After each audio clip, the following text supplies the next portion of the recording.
Hello students, YouTube channel GOVT English में आपका स्वागत है। आज हम कक्षा 10 से संबंधित कुछ विशेष सामग्री पढ़ रहे हैं और विशेष सामग्री वो है कि अभी आपके बोर्ड के एग्ज़ाम बिल्कुल नज़दीक हो रहे हैं। जैसे-जैसे दिन बीतते हैं और आप लोगों को प्रेजेंट टेंस के बारे में बताया था, प्रेजेंट इंडेफिनिट टेंस के बारे में। तो इससे पहले जो वीडियो आपको दिया गया, वीडियो डाला गया यूट्यूब में, उसमें प्रेजेंट इंडेफिनिट टेंस के बारे में बताया गया कि एकवचनकर्ता के साथ में एस या ईएस लगता है और बहुवचनकर्ता के साथ में ओनली वर्ब की फर्स्ट फॉर्म यूज होती है। और जब हम उस वाक्य को नेगेटिव बनाते हैं तो एकवचनकर्ता के लिए डज नॉट का प्रयोग किया जाता है और बहुवचनकर्ता के लिए डू नॉट का प्रयोग किया जाता है। और जब उन्हीं वाक्यों को हम प्रश्नवाचक बनाते हैं, इंट्रोगेटिव सेंटेंस बनाते हैं, तो एकवचन के लिए डज का वाक्य की शुरुआत में प्रयोग किया जाता है और बहुवचन के लिए डू का वाक्य की शुरुआत में प्रयोग किया जाता है। ये सारी जानकारी हमने इससे पहले वाली वीडियो में ले ली है। तो आज हम बच्चों पढ़ेंगे कुछ इस प्रकार के वाक्य जो आपको बोर्ड एग्जाम में आने वाले हैं। और इस बात का आप कंफर्म रहे कि बोर्ड एग्जाम में जो प्रेजेंट इंडेफिनिट टेंस से संबंधित सेंटेंस जो पूछे जाएंगे, वाक्य जो पूछे जाएंगे, वो सेम इसी प्रकार के होंगे। तो आप बेझिझक होकर के कुछ बातों को नोट कर ले। एक नंबर बात तो ये नोट कर लें कि आप अपने पास एक पेन और एक नोटबुक रखें। आप अपनी डायरी रखें और एक पेन रखें। जो जो बातें मैं आपको इम्पोर्टेंट बता रहा हूँ उनको आप नोट करते जाएं। दूसरी बात, इस वीडियो को पूरा देखें ताकि आपको पूरा कंसेप्ट इसका क्लियर हो जाए। इसका प्रेजेंट इंडेफिनिट टेंस की टोटल जो रूल है जो आपको परीक्षा में आने वाले हैं वो सारे आपके क्लियर हो जाएं। वीडियो को स्किप करने का प्रयास न करें, शॉर्ट करने का प्रयास करना करें। थोड़ा सा टाइम ज़्यादा लगेगा लेकिन आपका माइंड का कंसेप्ट और प्रेजेंट इंडेफिनिट टेंस का जो कंसेप्ट है वो कम्प्लीटली आपको पूरा हो जाएगा। तभी आप परीक्षा में इस प्रकार के प्रश्नों को हल कर पाओगे। तो शुरू करते हैं आज का लेसन, प्रेजेंट इंडेफिनिट टेंस। तो बच्चों, वैसे तो बहुत सारी पुस्तकों में इस बारे में लिखा गया है, लेकिन बहुत सारी पुस्तकों ने अपने पुस्तकों को बड़ा करने के लिए या अपने टॉपिक को विस्तारित देने के लिए छोटी छोटी बातों को लेकर के बड़े अलग अलग टॉपिक बनाती है। हमने क्या किया है कि बहुत सारे ऐसे छोटे छोटे टॉपिक है जो एक ही बात से संबंधित हैं, एक ही बात से जुड़े हुए हैं, उन सबको एक ग्रुप में डाल दिया है। जैसे जैसे अपना पहला जो है वो है रूल फर्स्ट। रूल एक नंबर में जो रूल में जिन जिन बातों को हमने डाला है वो है यूनिवर्सल ट्रुथ का। यूनिवर्सल ट्रुथ का मतलब है ऐसी बातें या ऐसे एक्शन जो कुदरती नियम से जुड़े जुड़े हैं, जो नेचुरल लॉ से जुड़े हैं, प्राकृतिक नियमों से जुड़े हैं, उनको हमने यूनिवर्सल ट्रुथ में डाल दिया है। चाहे वो साइंस कैटेगरी का हो, चाहे वो नेचर कैटेगरी का हो, चाहे किसी एनिमल की एक हैबिट का जुड़ा हुआ कोई एक्शन हो। प्रत्येक वाक्य को देखते हैं क्या है। तो बच्चों, जब से सबसे पहले एक नंबर वाक्य को लेते हैं। एक नंबर वाक्य में क्या लिखा है? The earth moves around the sun. Earth का मतलब पृथ्वी, मूव्स का मतलब गति करती है, ये घूमती है, अराउंड मतलब चारों ओर, द सन मतलब सूर्य के। तो ये वर्ब है इसकी, इसको मैंने ऑलरेडी भर रखा है। आपको क्या होगा, यहाँ बिल्कुल एक खाली जगह होगी और यहाँ ब्रैकेट में, या तो यहाँ पे ब्रैकेट में एम ई से लिखा होगा, MOVE, मूव। मूव का मतलब होता है गति करना या कोई मूवमेंट करना या घूमना, जो भी है। आपको क्या करना है, इस सेंटेंस के स्ट्रक्चर को देखना है, इस सेंटेंस के स्वभाव को देखना है और अर्थ और सन के बीच में जो इनका, the earth moves around the sun, इस वाक्य को देखते हैं। अर्थ का मतलब पृथ्वी, मौज मन गति करती है, राउंड मन चारों ओर, अराउंड मतलब चारों ओर, दर्शन मन सूर्य के। तो ये जो एक्टिविटी है, पृथ्वी सूर्य के चारों ओर चक्कर लगाती है, तो ये एक्टिविटी एक परमानेंट नियम है। ये किसी देश के, किसी सत्ता के, किसी धर्म के, किसी पावर के अधीन नहीं है। इनका अपना खुद का एक पावर है और वही अपने आप से इसी प्रकार से चलती रहती है। जब से पृथ्वी और चंद्रमा या सूर्य जो भी है ये बने हैं, तब से यही एक्टिविटी इनकी चलती है।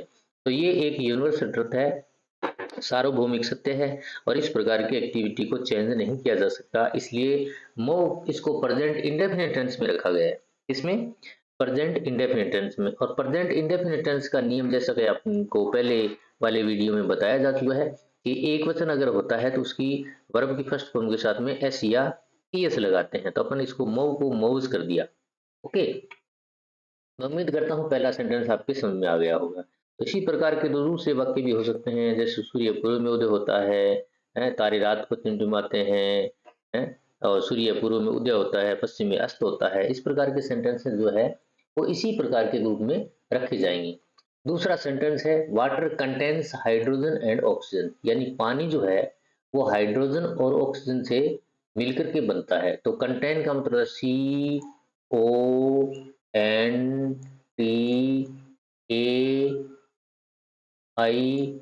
कंटेन का मतलब मिला होता है या बनता है या इससे बनता है, जो भी इसका आप अर्थ लगा सकते हैं।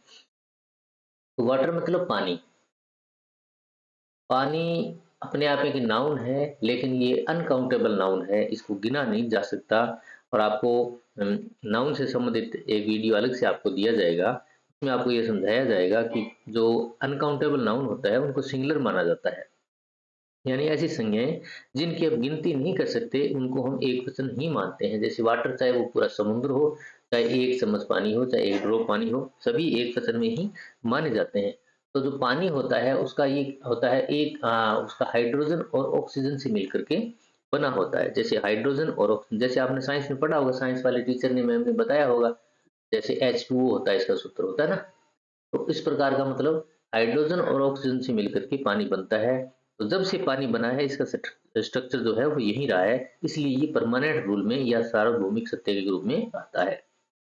ओके, तीसरा है गॉड डजंट टेक ब्रेथ। देखो ये सेंटेंस धर्म से जुड़ा है, अलग अलग लोगों की आस्थाएं हैं, और हमारा मतलब इस सेंटेंस से है कि God doesn't take breath. Take का मतलब है लेना, ब्रेथ मतलब जन्म, गॉड मन भगवान के, ईश्वर कभी जन्म नहीं लेता।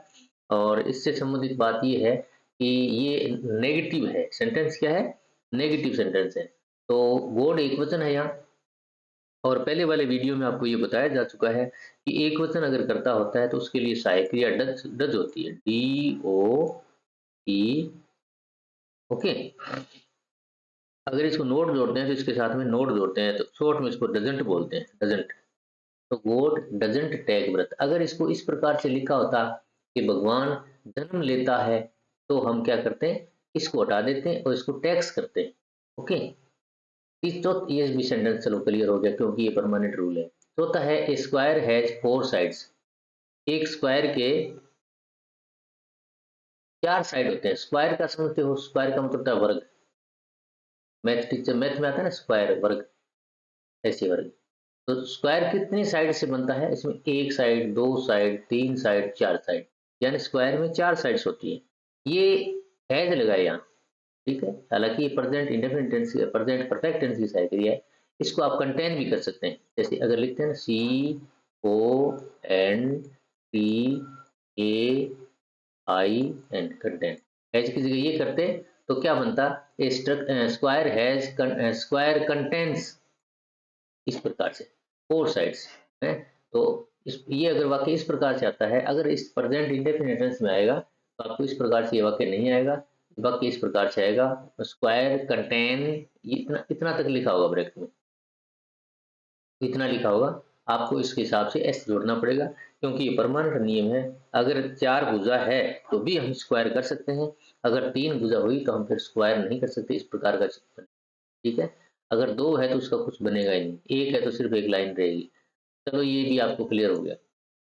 Water boils at 100 degree centigrade, ये देखो साइंस का रूल है वैसे तो, लेकिन साइंस का रूल भी एक परमानेंट रूल है, और ये भी सार्वभौमिक सत्य, यूनिवर्सल ट्रुथ है, इसमें इस ग्रुप में आता है। क्योंकि पानी जब से बना है, पानी की ये इसका एक रूल है कि वो 100 डिग्री सेंटीग्रेड पे उबलता है। तो ये सेंटेंस बहुत इंपॉर्टेंट, अक्सर ये परीक्षाओं में पूछा जाता है, बोर्ड एग्जाम में पूछा जाता है, और कंपटीशन के एग्जाम में इस प्रकार के प्रश्न पूछे जाते हैं। इसको आप बॉइल, बी इसकी फर्स्ट फॉर्म होती है BOIL, ये बॉइल है इसकी फर्स्ट फॉर्म।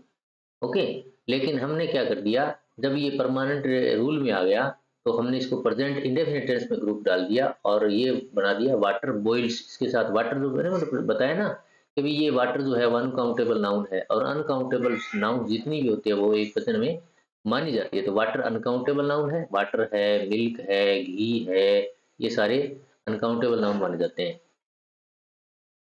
तो जैसे वाटर है तो एक वचन है, एक वचन के साथ में क्या लगेगा? एस लगेगा।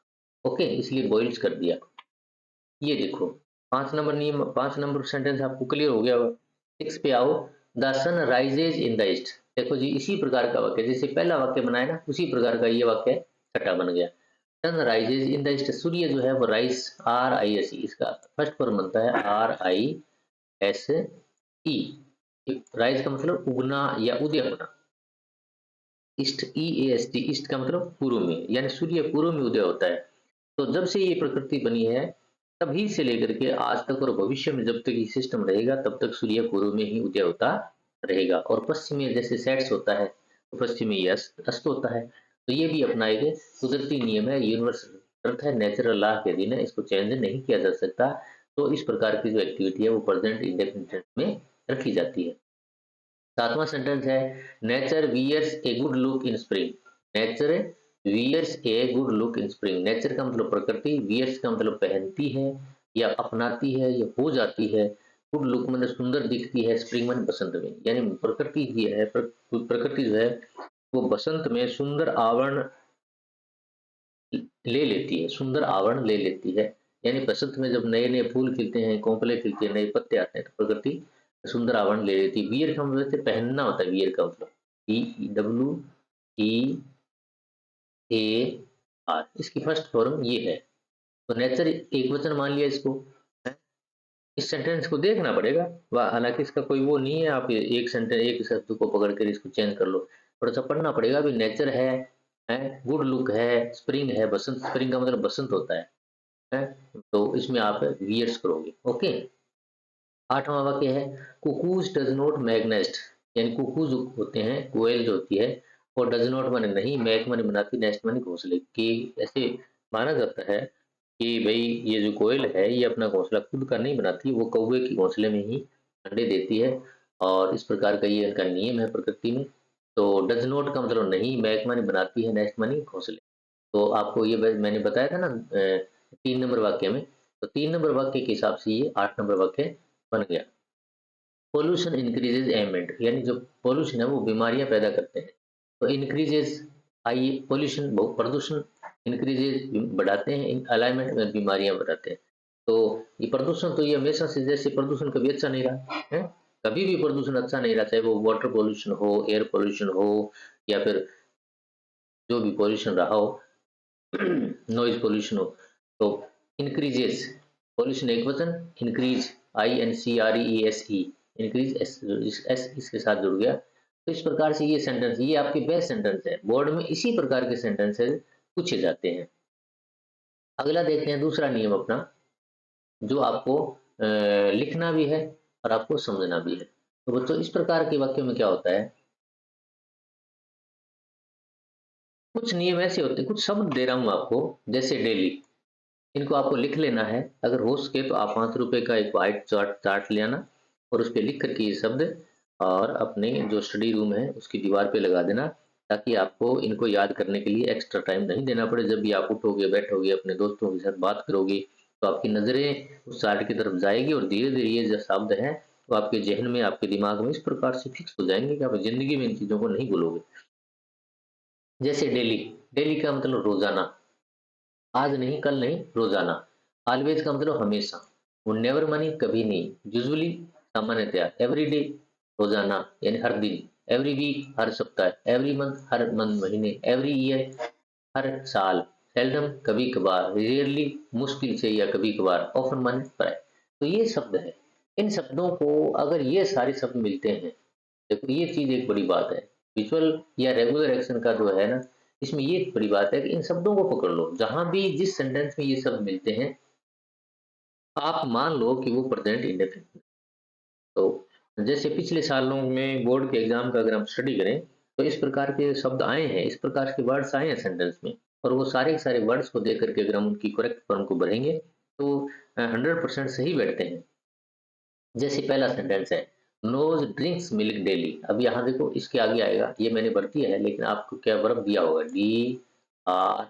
DRINK, ये वर्ब की फर्स्ट फॉर्म है। ड्रिंक का मतलब पीना। ओके, तो मनोज ड्रिंक्स मिल्क डेली। यहाँ अगर इस प्रकार से ये शब्द नहीं लिखा गया है और यहाँ ड्रिंक्स लिखा गया है ब्रैकेट के अंदर, या चाहे वाक्य के अंत में लिखा है, चाहे यहाँ पे लिखा है, लेकिन ये खाली जगह छोड़ दी गई है आपको ड्रिंक्स भरने के लिए। तो अगर आप इस सेंटेंस को देखते हैं तो यहाँ ये डेली पकड़ो आप, यानी अगर आपका ये डेली शब्द आपको आता है, ये डेली शब्द लिखा हुआ है, तो आप आँख मूंद करके कर्ता के हिसाब से वाक्य की क्रिया को भर दो। कर्ता एक एकवचन है तो एस लगा दो, हैं? कर्ता अगर बहुवचन है तो फिर एस को रहने दो। अगर बहुवचन कर्ता है, जैसे यहाँ स्टूडेंट्स आ गया, तो आप ड्रिंक लिखोगे, जो ब्रैकेट में लिखा है वही लिखोगे। अगर वो नहीं है तो आप फिर ड्रिंक्स लगाओगे। जैसे आजकल सरकारी स्कूलों में दूध पिलाया जाता है ना, डेली दूध पिलाया जाता है, तो ऐसे लिखा आ सकता है स्टूडेंट्स, स्टूडेंट्स आ सकते हैं, स्टूडेंट्स, स्टूडेंट्स से ड्रिंक मिल्क डेली, ऐसे आएगा फिर। दूसरा सेंटेंस है ही ऑलवेज। इसमें ये ऑलवेज शब्द आया है, इस ऑलवेज शब्द को पकड़ लेना है, यानी ये ऑलवेज शब्द अपने आप में कह रहा है कि सेंटेंस जो है वो प्रेजेंट इंडेफिनिट टेंस का है। ऑलवेज, ये रिमेंबर जो है ना, आर रिमेंबर, ये रिमेंबर ऐसे लिखा होगा, R E M E M B E R, ये फर्स्ट फॉर्म है रिमेंबर की। तो आपको ब्रैकेट में यहाँ ये जगह खाली होगी, बिल्कुल जो अंडरलाइन मैंने किया ना, ये जगह बिल्कुल आपके लिए खाली होगी, और यहाँ पे ब्रैकेट में रिमेंबर लिखा होगा, रिमेंबर, या फिर लास्ट में रिमेंबर लिखा होगा, कहीं भी हो सकता है, ब्रैकेट में लिखा होगा। आपको इस प्रकार के सेंटेंस में क्या करना है, जो मैंने ऊपर शब्द दिए, जैसे डेली शब्द दे दिया, यहाँ डेली आपने पकड़ लिया, यहाँ ऑलवेज पकड़ना है आपको। ऑलवेज शब्द आते ही आपको इसके साथ एक्टिविटी करनी है, और वो एक्टिविटी करनी है सब्जेक्ट के हिसाब से। यहाँ अगर एक वचन सब्जेक्ट है तो रिमेंबर्स करना है, अगर यहाँ बहुवचन है तो आपको रिमेंबर का रिमेंबर ही डाल देना है, यानी इसमें चेंजिंग नहीं करना। ओके, तीसरा सेंटेंस है he never likes fast food. हालांकि ये नेगेटिव सेंटेंस है, नेवर अपने आप में एक नेगेटिव होता है, लेकिन फिर भी हम इसको सिंपल सेंटेंस के रूप में प्रयोग करते हैं। ही नेवर लाइक्स, आगे लिखा होगा यहाँ, तो या तो यहाँ पे लिखा होगा या फिर लास्ट में होगा, क्या होगा, एल आई के ई, एल आई के, ये लिखा होगा। आपको नेवर देखना है, क्या देखना है, नेवर देखना है। अगर नेवर शब्द आता है तो कर्ता के हिसाब से इसको आप एक्टिविटी करना है। कर्ता के हिसाब से क्या करना है, कर्ता अगर एक वचन है, ही है, सी है, इट है, या जैसे किसी का नाम है, जैसे मनोज नाम है, तो अगर इस प्रकार का नाम है तो आप एक वचन के साथ में ऐसे या एस को जोड़ करके प्रयोग करोगे। अगर कर्ता बहुवचन है, जैसे दे है, वी है, यू है, आई है, तो आप इसका फर्स्ट फॉर्म ही यूज करोगे। तो जैसे यहाँ ही लिखा है और यहाँ नेवर है, तो लाइक्स आएगा, क्या आएगा, लाइक्स, एल आई के ई एस जोड़ करके आपको यहाँ भर देना है। ओके, चौथा जो सेंटेंस है माई ब्रदर्स, ये देखो माई ब्रदर्स, मेरे भाई, बहुवचन है ये। यहाँ यूजुअली शब्द आया है, यहाँ ब्रैकेट में ये खाली जगह होगा, ये बिल्कुल खाली जगह होगी आपके लिए, और या तो यहाँ पे या फिर लास्ट में गो लिखा होगा आपके ब्रैकेट में, जी ओ, ब्रैकेट में गो लिखा होगा।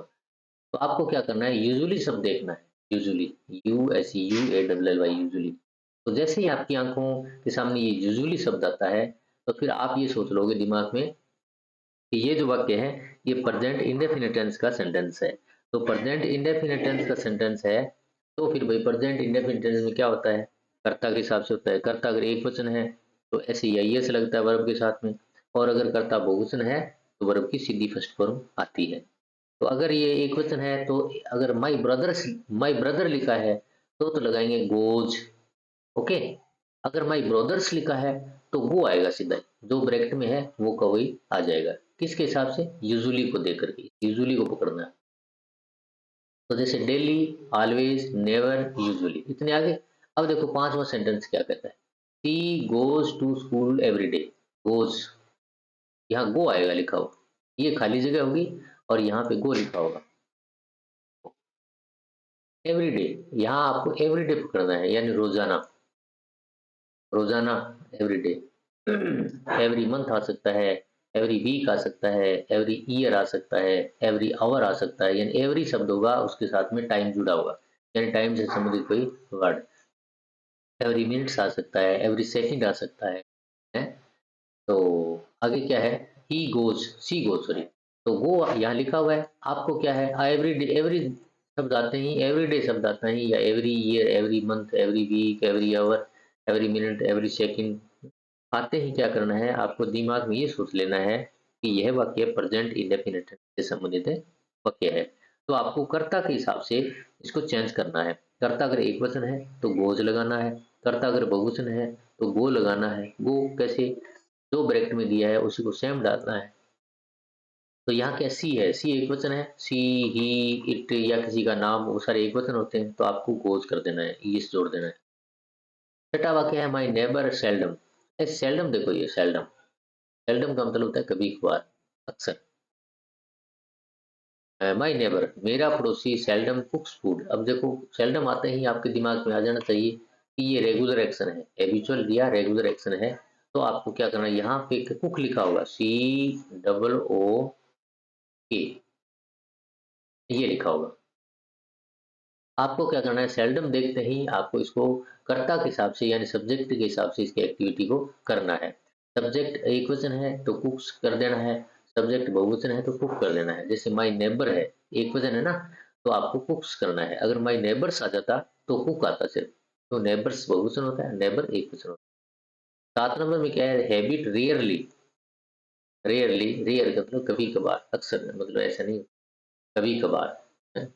तो rabbit rarely lives in my farm, यानी रेयरली शब्द आते हैं, रेयरली शब्द आते हैं, ये रेयरली शब्द में है ना, रेयरली शब्द आते हैं इस वाक्य को प्रेजेंट इंडेफिनिट का मान करके और कर्ता के हिसाब से क्रिया को चेंज करना है। जैसे ये रेयरली आ गया, कर्ता एक वचन है तो रेयरली के साथ में लाइव्स करना है, लिव्स करो, लाइव्स करो, जो भी। आगे लिखा है, ये हो गया क्लियर। 8वां वाक्य देखो, ही ऑफन, ऑफन शब्द आते ही फिर यहाँ वही चीज करनी है, WANT, ये वांट होता है चाहना, क्रिया है, फर्स्ट फॉर्म है ये। करेक्ट में जो दिया होगा ना वो फर्स्ट फॉर्म ही होगा। तो ऑफन शब्द आते ही आपको क्या करना है, कर्ता की तरफ जाना है। ये ऑफन आते ही एक बात क्लियर होगी कि अब भैया अपने ऑफन आ गया, ऑफन आते ही ये चीज क्लियर होगी कि ये प्रेजेंट इंडेफिनिट टेंस का वाक्य है। ठीक है, फिर हम कहाँ दौड़ेंगे, कर्ता की तरफ दौड़ेंगे। कर्ता में जाते ही हमें पता चलेगा भी कर्ता एक वचन है या बहुवचन है। तो पता चला भी कर्ता एक वचन है, एक वचन आते ही हमारे दिमाग में खट से ये विचार आ जाना चाहिए कि वर्ब की फर्स्ट फॉर्म के साथ में एस या ईएस को जोड़ देना है, जैसे वांट्स कर दिया। ठीक है, तो इस प्रकार से आपको ये रेगुलर या हैबिचुअल एक्शन वाले वाक्य कर देने हैं। बोर्ड परीक्षाओं में पिछले सालों से लगभग इसी प्रकार के प्रश्न पूछे जाते हैं। आपको ज्यादा माथापच्ची करने की जरूरत नहीं है, इन चीजों को पकड़ लेना और इन वर्ड्स जो शब्द मैंने दिए हैं इनको आप अच्छे से याद करना है। कुछ ऐसे होते हैं रूल, जैसे आपने बनाया कंडीशनल सेंटेंस होते हैं, या जो आदेशात्मक वाक्य होते हैं, सहशर्त या आदेशात्मक। कंडीशनल का मतलब अगर आप ऐसा करते हो तो ऐसा होता है? अगर आप मेहनत करते हो तो आप आ सकते हो, या फिर बैठ जाओ, खड़े हो जाओ, इस प्रकार का आदेशात्मक। तो इसी प्रकार के प्रश्न भी अक्सर बोर्ड में आ जाते हैं। तो आपको बता रहा हूँ, 2 उदाहरण दिया हूँ, एक तो कंडीशनल का दिया, कंडीशनल का उदाहरण है, एक है इम्पेरेटिव क्वेश्चन। तो कंडीशन में क्या है लिखा है, थोड़ा सा दिमाग लगाओ अब, वर्क हार्ड, यहाँ सब्जेक्ट नहीं है ना। कंडीशनल और इंपेरेटिव सेंटेंस के वाक्यों में सबसे पहले कर्ता नहीं होगा। कर्ता क्यों नहीं होगा, क्योंकि ये कंडीशन है, आदेश है, इसलिए इसके सबसे पहले जो है ना वो वर्ब आएगी, क्रिया आएगी वाक्य की शुरुआत में। और अगर वाक्य की शुरुआत में क्रिया आती है तो आप यूं समझो कि वो या तो इंपेरेटिव सेंटेंस है या फिर वो कंडीशनल सेंटेंस है। इसमें क्या होता है, कंडीशनल सेंटेंस में कंडीशन होती है ये, अगर आप ऐसा करते हो तभी ऐसा होता है। जैसे आप मेहनत करते हो तभी आप सफल होते हो, अगर आप मेहनत नहीं करते हो तो आप सफल नहीं होते। अगर आप तेज दौड़ते हो तभी रेस जीतते हो, अगर आप तेज दौड़ते नहीं हो तो आप रेस नहीं जीतते हो। अगर आप सुंदर लिखते हो तभी आपको लिखाई के नंबर आएंगे, अगर आप सुंदर नहीं लिखते हो तो सुंदर लिखाई के नंबर आपको नहीं आएंगे। अगर आपका प्रैक्टिकल अच्छा रहा है तभी आप प्रैक्टिकल में पास होंगे, अगर आप प्रैक्टिकल अच्छा नहीं रहा तो आप अच्छे नंबर नहीं ले पाओगे। तो इस प्रकार से कंडीशन हो जाती है अपने पास। जैसे मान लो आप स्कूल जा रहे हो और आप स्कूल वेन से जाते हो, अगर आप टाइम पे पहुंचते हो तभी आप वेन में चढ़ पाओगे, अगर आप टाइम में नहीं पहुंच पाते हो तो आपकी मेन आप वेन को मिस कर दोगे। ठीक है जी, इस प्रकार के वाक्य कंडीशनल सेंटेंस में आते हैं। जैसे वर्क हार्ड, वर्क हार्ड का मतलब तो कठिन मेहनत करो, if you want to success, if माने यदि, यू मीन्स तुम, वांट माने चाहते हो, सक्सेस माने सफलता, अगर तुम सफलता चाहते हो तो कठिन मेहनत करो, ये हो गया ना कंडीशन। तो इसमें क्या होता है, जैसे वांट शब्द है ये वर्ब की क्या है, फर्स्ट वर्ब, WANT, वांट। तो यहाँ वर्क हार्ड, यहाँ जैसे ये वर्ब आ गया, फिर ये आ गया ना वर्क हार्ड, वर्क का मतलब काम करना, हार्ड माने कठिन तरीके से, वर्क हार्ड ये अपने आप में एक कंडीशन है, वर्क हार्ड कठिन मेहनत करो। इफ, ये इफ शब्द है ना, ये डिसाइड करता है वाक्य कंडीशन, इफ शब्द आते ही आप समझ लेना ये कंडीशनल सेंटेंस में आता है। तो वर्क हार्ड इफ यू, अब देखो वर्क हार्ड इफ ये शब्द आ गए, वर्ब आ गया, इसके बाद इफ आ गया, इफ आते ही आप समझो कि ये वाक्य कंडीशनल सेंटेंस। फिर आप क्या करोगे, कंडीशनल सेंटेंस आते ही आपके दिमाग में खटाक से ये बात आ जानी चाहिए भी ये वाक्य प्रेजेंट इंडेफिनिट टेंस में अपने को करना है। तो प्रेजेंट इंडेफिनिट टेंस में करते हैं क्या है, फिर आप कर्ता की तरफ दौड़ो कि कर्ता एक वचन है या बहुवचन। वाक्य को देखते ही सबसे पहले आपने देखा वर्क हार्ड, उसके बाद में आपने देखा इफ, फिर आप सब्जेक्ट की तरफ आए, सब्जेक्ट से पता चला भी सब्जेक्ट एक वचन है, तो वर्ब की फर्स्ट फॉर्म के साथ में एस या एस को जोड़ देना है। सब्जेक्ट अगर बहुवचन का आता है तो फिर आप जो वर्ब ब्रैकेट में दी गई है ना, सेम वर्ब वहीं डाल दो, बस इतना ही करना है। दूसरा वाक्य है stand up when the teacher comes to class. Stand up का मतलब खड़े हो जाओ जब टीचर क्लास कक्षा में आता है, तो ये अपने आप में एक इंपेरेटिव सेंटेंस आदेश हो गया। कभी आपको जब टीचर आते हैं क्लास में तो आपको खड़े होना है उनके सम्मान में। तो स्टैंड अप यानी वर्ब आ गया, सबसे पहले वर्ब आते हैं आप समझो कि या तो वो कंडीशनल सेंटेंस है या फिर वो वर्ब इंपेरेटिव सेंटेंस है। अब यहाँ अगर उलझन आ गई कि भाई सर कैसा पता लगाएंगे भी ये कम कंडीशनल है या इंपेरेटिव है, वर्ब तो आ गया सबसे पहले, फिर आप क्या देखोगे, इफ देखोगे। अगर इफ आता है तो वो कंडीशनल में डाल देना, अगर इफ नहीं आता है तो फिर आप उसको इंपेरेटिव में डाल देना। इस बात को दोबारा मैं रिपीट कर रहा हूँ, अगर वाक्य के शुरुआत में वर्ब आता है तो या तो वो कंडीशनल सेंटेंस है या वो इंपेरेटिव सेंटेंस है, दोनों बातें होगी। फिर कोई ये जानना चाहे भी ये कंडीशनल है या इंपेरेटिव है, फिर अगर इफ लगा है ना, इफ आई एफ, तो वो कंडीशनल है, अगर इफ नहीं लगा तो फिर इंपेरेटिव। तो वर्ब के शुरुआत में जब सेंटेंस के शुरुआत में जब वर्ब आता है ना, तो उनमें एक वाक्य कंडीशन का, इफ वाला वाक्य तो कंडीशनल में डाल देना और बिना इफ वाला वाक्य इंपेरेटिव में डाल देना। क्लियर। स्टैंड अप खड़े हो जाओ when the teacher comes to class, ये यहाँ पे खाली होगा आपका, यहाँ ब्रैकेट में या तो यहाँ पे या फिर लास्ट में COME ये लिखा होगा। ओके, तो आप इसके शब्द यहाँ ये सब्जेक्ट बनता है, इस टीचर के हिसाब से आप इस वर्ब को चेंज कर देना। वर्ब को क्या करोगे, अगर टीचर एक वचन है तो कम्स कर देना, COMES कर देना, अगर टीचर बहुवचन है तो कम का कम लगा देना। इस प्रकार से आप ये तीसरा नियम भी आराम से कर सकते हैं। इसी प्रकार के प्रश्न भी अक्सर बोर्ड में पूछे जा सकते हैं। तो नीचे कुछ उदाहरण दे रहा हूँ मैं छोटे-छोटे, आप इनको अपनी डायरी में नोट भी कर सकते हैं और मेरे साथ आप इनको दोहरा भी सकते हैं। मैं क्लियर कर देता हूँ आपको, क्योंकि ये चीज़ें हैं ज़्यादा नोट्स टाइप है ये चीज़ें और बोर्ड में इसी प्रकार से प्रश्न पूछे जाते हैं। तो अपन क्या है थोड़े समय में बहुत सारा मैटर याद कर सकते हैं। जैसे पहला सेंटेंस है राम ऑलवेज, ऑलवेज पकड़ लिया, तो फिर अब कर्ता की तरफ आएँगे, यानी ऑलवेज देखते हैं हम, ये देखेंगे ये बोर्ड एग्ज़ाम 2023 में आया देखो, पिछले साल ही आया ये वाक्य। तो राम ऑलवेज ब्रैकेट में अटेंड है, ये वर्ब है हिज क्लास, और ऑलवेज आते हैं ये प्रेजेंट इंडेफिनिट टेंस का हो गया। और प्रेजेंट इंडेफिनिट टेंस में सब्जेक्ट एक वचन और बहुवचन दो होते हैं। फिर अपन क्या है सब्जेक्ट की तरफ आते हैं, राम की तरफ आए, राम एक वचन है, राम ऑलवेज अटेंड्स, यहाँ एस आ जाएगा अटेंड्स, यहाँ एस जोड़ देंगे, ATTENDS हो गया। यूजुअली, ही यूजुअली, यूजुअली आते हैं, ही को देख लो एक वचन है तो टेक्स्ट आएगा, TAKES टेक्स्ट। द अर्थ रिजोलो, रिजोलो का मतलब आ गया ना अर्थ राउंड द सन, ये सूर्य और पृथ्वी का मैटर आ गया, तो ये यूनिवर्सल ट्रुथ का सेंटेंस आ गया, यूनिवर्सल ट्रुथ का सेंटेंस। तो इसको रिजोल्व कर देंगे, एस लगा देंगे, रिवॉल्व, रिवॉल्व। यूजुअली, यूजुअली वाला सेम आ गया, ऑफन, ऑफन वाला भी सेम आ गया। आई के हिसाब से ब्रो, आई क्या है बहुवचन है तो प्ले का प्ले आएगा। एवरी विंटर, हर सर्दी, यानी ये भी एक मौसम से संबंधित है, समय से संबंधित है। एवरी विंटर आवर स्कूल मतलब हमारा स्कूल एक वचन है, गोज, ठीक है। Our English teacher always, always आते हैं कम्स आएगा। माय फादर ऑलवेज, मेरे पिताजी ऑलवेज आते हैं, टैक्स आएगा।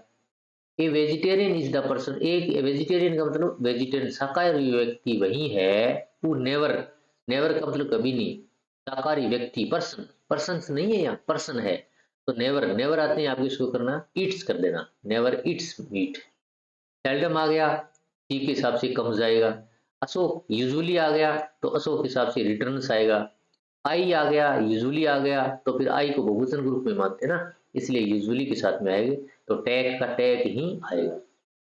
ये आप सारे अपने नोटबुक में कर लेना। तो बच्चों, ये वीडियो आपको कैसा लगा? वीडियो को लाइक करें, शेयर करें अपने दोस्तों के बीच में, ताकि सभी की हेल्प हो सके। और अगर आपने चैनल को सब्सक्राइब नहीं किया है तो आप सब्सक्राइब करें, और आने वाले सभी वीडियोज आप लोगों के लिए बड़े इंपॉर्टेंट होने वाले हैं, और बड़े स्ट्रिक्ट तरीके से आप लोगों को क्लियर करवाया जाएगा। तो आप कमेंट के लिए सॉरी वो नोटिफिकेशन के लिए घंटी वाले बटन को दबाएं और ऑल पर क्लिक कर दें। तो इसके साथ अपना ये प्रेजेंट इंडेफिनिट टेंस का चैप्टर पूरा करते हैं। Okay, good bye.